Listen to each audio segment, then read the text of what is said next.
જય માતાજી મિત્રો।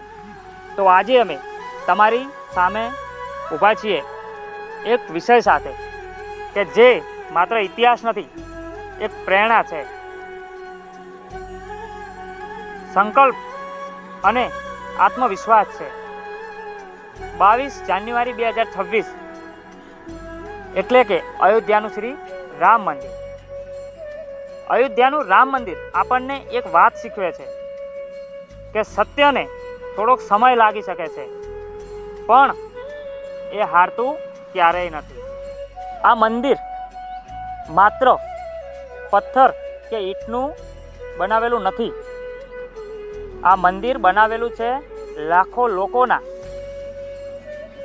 વિશ્વાસ, ધૈર્ય અને અડગ સંકલ્પથી। શ્રી રામનું જીવન જોવા જઈએ તો આપણને સમજાય છે કે તેમણે રાજ્ય છોડ્યું, વનવાસ સહન કર્યો, અનેક મુશ્કેલીઓ ઝીલી, પરંતુ તેમણે ધર્મ, મર્યાદા અને સત્યનો માર્ગ ક્યારે છોડ્યો નથી।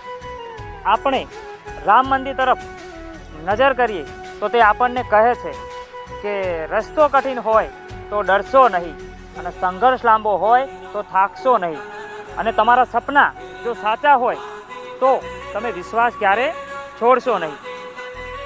તો મિત્રો, 22 જાન્યુઆરી 2026ના દિવસે રામ મંદિર આપણને એક મોટો સંદેશ આપે છે કે જે માણસ ધૈર્ય રાખે છે, સંઘર્ષથી ક્યારેય ભાગતો નથી અને પોતાના મૂલ્યો પર હંમેશા અડગ ઊભો રહે છે, તેની જીત નિશ્ચિત છે। આ મંદિર દરેક યુવાનને કહે છે કે હાર માની જવું એ સરળ છે, પરંતુ ઊભા રહેવું અને લડતા રહેવું એ જ સાચી જીત છે।